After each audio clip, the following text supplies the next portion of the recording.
everyone. Thank you so much for those kind words about my work also. I just want us to all take a collective breath or scream if you need to do that too. That's how I feel right now. So let's just take a moment to do that. Yeah. Oh my gosh. Thank you, Sarah Rose, for bringing us all together in community today. I think that's really where we find healing. And thank you, Peter, for the important work that you do. I really appreciate the directness of your work, so thank you for that. So today I'm just going to share a little bit about my work, some images so you can see how these pigments look on paper. And I brought some show and tell things you can look at after I talk to you. I might pass some things around. And then I wanted to provide some space after for some writing and reflection. I feel really grateful that I'm here on the last one, this last session of the year. So I thought that would be nice to have some time for that. So that'll be the majority of my speaking time today. Okay, so as Sarah said, I'm an artist, expressive arts therapist, and educator out in Hillsborough, North Carolina. In my talk today, I still have a lot to learn. It's a continual learning process working with foraged pigments since they have a mind of their own. So I'm definitely happy to answer questions about the process and provide resources to you that might be helpful. And then, let's get started. Okay, so for me, my arts therapy practice and arts practice have similar approaches. Being present, being open to unpredictability and shifts, and the process of art making being more meaningful for me than the product. Both in my art practice and therapy practice, the foundation is the relationship, and that's something we talked about in our small group today. Thank you for opening with that. One with the natural world and the other the individual, and this idea of reciprocity. I shifted to using natural materials only last year. I was making a lot of work with epoxy resin and paint skins, and a lot of the forms were reminiscent of fungi and mushrooms, and I would hike out into the woods for inspiration and then come back to my studio, and at the end of the day, I was throwing away so much waste and material, and it just didn't sit right with me. So it didn't feel good to me to be creating art about nature and in turn creating so much waste. So if you haven't read Jason Logan's book, Make Ink, it's really great. So one day my youngest and I just went out into the yard and we found a bunch of pokeberry and smushed it up and painted with it, and that was like the beginning. I never turned back from that. It was amazing to me just how much color was just in my backyard. Black walnuts, iris, we made iris ink, and then being in Orange County, the variety of color and soil all around us. My work now is also allowing me to process my own eco-grief and create something tangible to process it. So at the beginning of our time together today, we were talking like, what do we do to help us process, our climate emotions, and talking about meditation or going on walks, and for me, it's making art. And I think all of us being here together today have the desire to see change, and the fact that there needs to be change illuminates loss. So we'll be reflecting on this later today. So I'm not a purist. You'll see there's some things that I've thrifted. No one can be perfect. I'm trying to make shifts in my studio and be more reflective on where I can reduce my environmental impact. So I'm going to share some work with you that I've made. My abstract paintings on wood panel and even my botanical drawings are catalogs of pigment for me, which is more important to me than the image itself. I've been reflecting a lot on this lately and how the process of making material is the art. So all of these pigments to me, and I'll pass these around, to me that's art, the process of making it. And I hope it encourages folks to be curious, think where they can find color. And I found this with my own children too.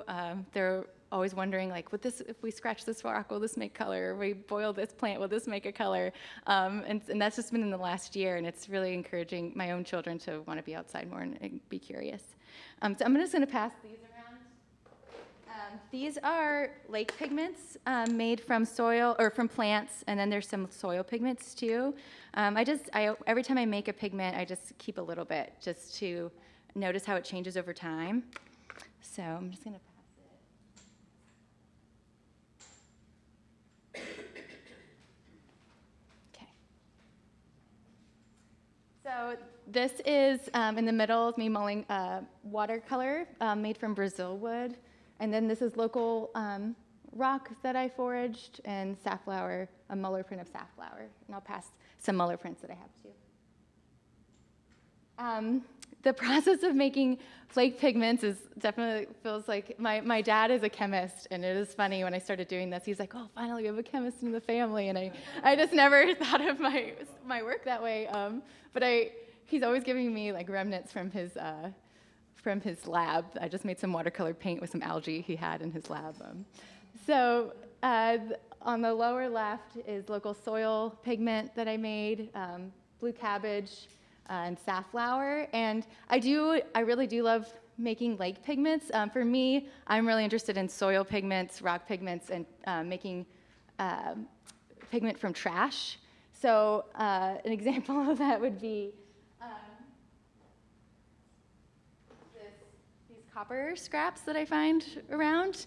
It makes this really beautiful copper ink, which has a mind of its own. And over time it will, this feels good, guys. Over time it will oxidize and create its own texture, so it's really unpredictable. I have an example of one in person you can see over there. But I process it, this has gone through several batches. And then I'll pour it over a coffee filter, and then I'll get more of a hardened version, and this is what I use to make watercolor, and that's more shelf-stable than the ink. How do you get the... Go ahead. No, I'm a teacher too, so I'm like, please ask questions. I want to repeat my question so that Yes. people understand. How do you get it to dry out, like from liquid to the powder? It's just over, so after I process it maybe like 5 times, it'll start to get it'll make like a crusty layer. And then I'll pour that out to make the ink, but then left behind on the coffee filter is that crust. And I break it down with with salt and vinegar. But you can get different results, like if I were to use seawater versus just like table salt versus kosher salt versus, I mean, they all have their own like pH. I'm gonna pass this. That's very, you don't want to touch that. Like when you open it up, it's very, yeah. But yeah, these are some examples on these two. This is the copper ink. This is the copper ink, and then this is the copper watercolor, and they behave differently on the paper. On the left, that's indigo. Oak gall ink, which I'll pass this around. I just used all the oak galls that I foraged, so I got some, just so you could see it. Sap and wood and more indigo.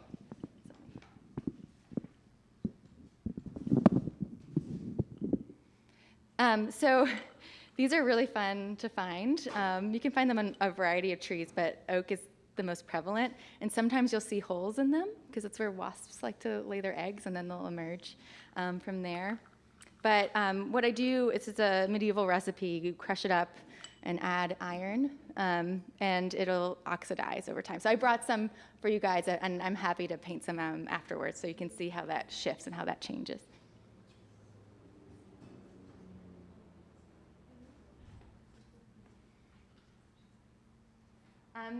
And these are more drawings. This is a recent series I've been working on using oak gall ink and forged color. And these are some of my works on panel. The one on the left are those two prominent, the orange and the browns are from Hillsborough and Durham. And there's yellow ochre underneath this one. So a lot of the times when I'm building a painting, there's lots of layers underneath, and I use an eco paint thinner to erode the layers or sand down the layers. And then I also use an eco acrylic, so it's not made of plastic, so it doesn't behave quite like a typical acrylic. It's a little more fluid. And then I had fun with this series. So I went to Acadia last year with my family, and then recently just came back for an artist in residency. And so this white is mixed with a little bit of titanium, but it's snail shell, and then ash from my fireplace. And then this yellow ochre is from Hillsborough. And then in Hillsborough, there's lots of old mills, so there's lots of just brick scraps everywhere. So I love using brick. It's very cathartic too to smash it up. So there's brick, and this yellow is pomegranate. So at my house, my family, they'll always ask, like, Mom, is it okay? Could we move these like onion scraps? It's been here for like 2 weeks. And so there's just piles of things all around my house. I need to do a better job. But yeah, I love to use food waste in my work too. Okay. So when I'm foraging, I never take more than what I need. And there's no perfect way to do this. It's just more of like a knowing. And I really love Tilka Elkin's work of the Wild Pigment Project. I would really encourage, if you're interested in this topic, I'd really encourage you to look up her work. But she has guiding principles for foraging that I also like to follow, and I won't go into all of them, but the first one is that I will read is, the world is alive, all land, water, beings, and elementals are alive and capable of communication with human beings. And then the most important one to me is reciprocal foraging. And to me, my art feels like it's reciprocity and donating certain percentages of my work to organizations that I believe in, and just being able to talk to folks like you guys today. And then there's also gifts offered to the land by reciprocal foragers: respect, observation and curiosity, personal integrity, giving thanks, giving time, giving money, and sharing wisdom. And I also brought you all a gift today, which I will, you're free to take after, before you leave, but I made everybody yellow ochre watercolor from Hillsborough that you can take with you today. Okay, so part of my work too is an expressive arts therapist, and I really resonated when you were talking about working with your own children. As a mother myself, you can feel the heaviness that they feel. And then in my work as an expressive arts therapist, that is a topic that comes up frequently, especially among teenagers, and their experience of eco-grief and anxiety around climate change.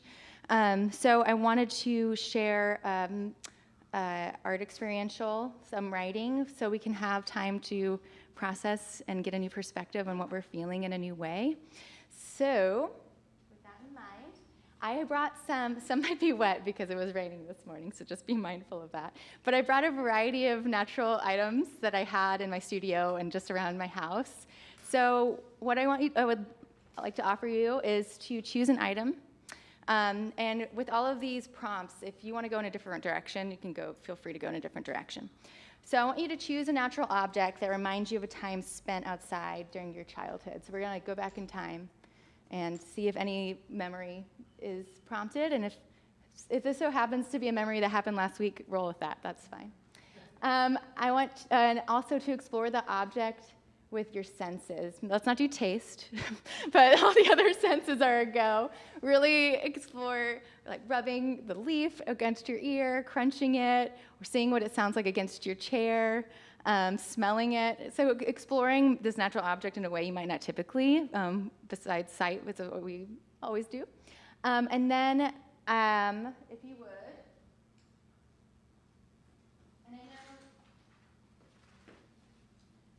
for those of you who are online, just look around you in the room where you are and see what is made from nature. It could even be the table that you're sitting at or your chair. Just pick something around you that's made from nature. So there's also a piece of paper. So we're going to fold it in half, and I'm going to gently guide you through these prompts as we go along. So first, you're just going to pick a natural object. And then once you explore through the senses, just write down a list of all the things, all those words that come to mind when you explore this object through your senses. And when you're ready, you can go ahead and go look around.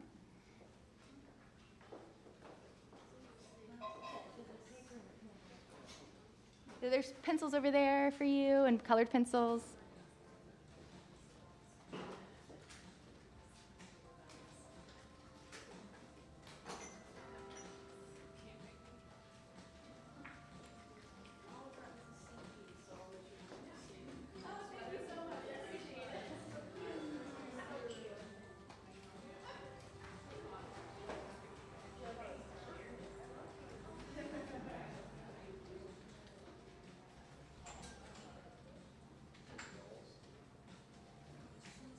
This music is a good time. Do you know this band? No. The Weather Station? Really, really good. And this album is called Colors, and it's all about science fiction. The band is the Weather Station. Yeah, and the album is it. Oh, yeah, it's very good. Definitely, I think it came out maybe 2022. It's definitely my top.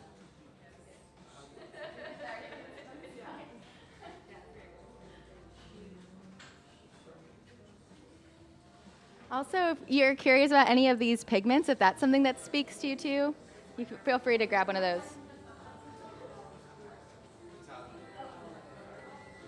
Oh, thank you. Also, if there's any of these pigments up here, these are all made from natural objects. If that speaks to you, feel free to grab something from the box.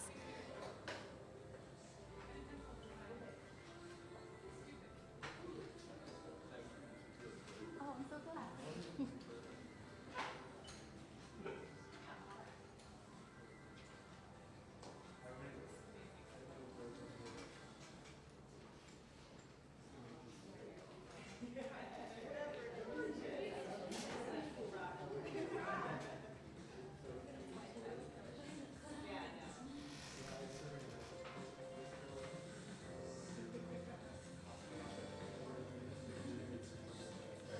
Does it smell good? Yeah. Don't eat the berries. Yeah. You can smush the berries. Yeah, exactly. Yeah, it's really, you have paper, so play around with like rubbing the leaf or whatever you have against your paper and see if it makes a color. We're gonna take about 1 more minute just to experience the natural object that you chose and write down a list of words that come to mind.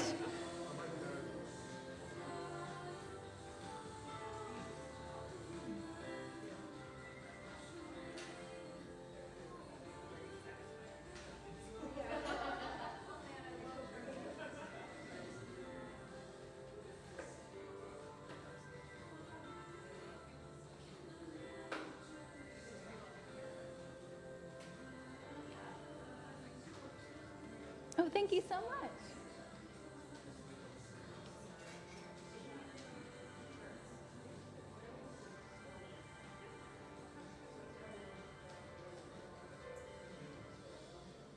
And we're going to keep writing, so if you still have more words that you're wanting to add, don't worry, everything's just a pause while I give directions.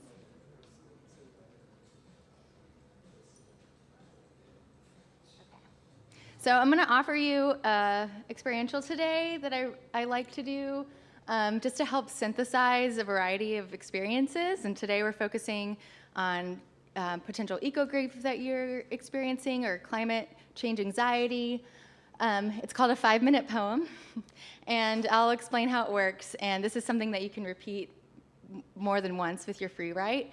But writing is, as Sarah knows, is such an important way for us to process our experiences or address our experiences in a really direct way. So for about 5 minutes, we're going to free write about that memory that the object reminds you of. And I would like for your pencil or your pen to keep moving. So if you're feeling stuck and you don't know what to write about, don't stop writing, just write, I don't know what to write about, I don't know what to write about, and keep going until the end of the 5 minutes. And so I will give you a minute, just a heads up to pause. But yeah, so what you're gonna do for the next 5 minutes is just free write about this memory that the object reminds you of, and I'll give you a minute heads up before it's time to pause. And just a reminder, there's pens or pencils and paper if you need it.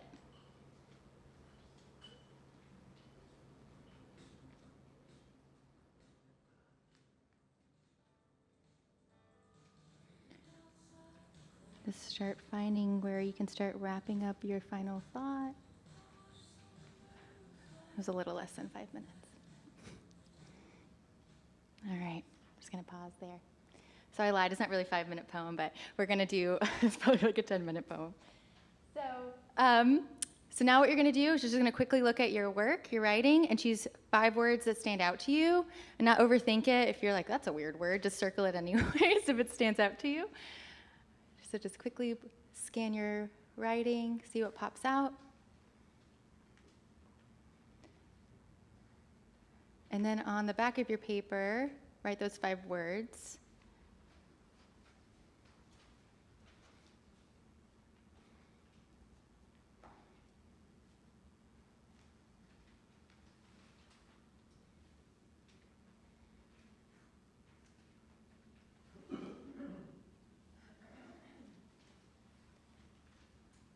And I'm just going to say the next part. 30 minutes goes by fast. Okay. So now we're going to create 5 phrases. So let's not get stuck in our heads about poetry. We're just going to create 5 phrases using your 5 words. Don't get stuck in your head. I see that encouragement over there. While you're writing today, your 5 phrases, think about, these are just some prompts to help you think about it, how you experience the environment now than when you were a child. If there's something you want to hold on to or leave behind, what do you grieve? What do you hope for moving forward? And this one came from you. What does a living future mean or look like to you? So once you have your 5 phrases using your 5 words, then you can rearrange them however makes sense for your work. And we'll do this just for a couple minutes. One word per phrase, yeah. And it doesn't have to start, your word doesn't have to start your phrase off. It can be embedded anywhere in the middle of your phrase.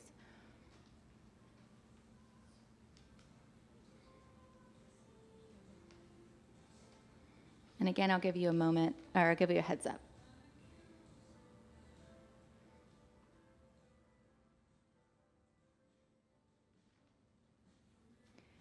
When you're done writing, go back into your free write and see if there's one more word that could serve as the title to your poem.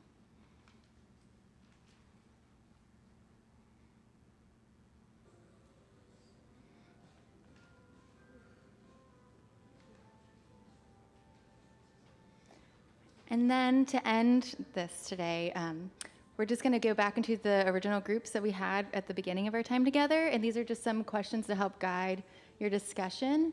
What surprised you? Did the poem shift your perspective of that experience?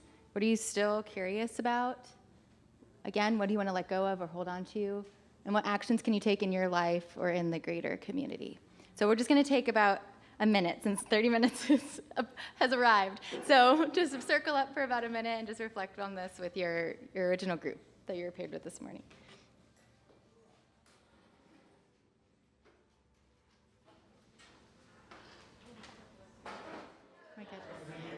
Okay, 30 minutes went by really, really fast.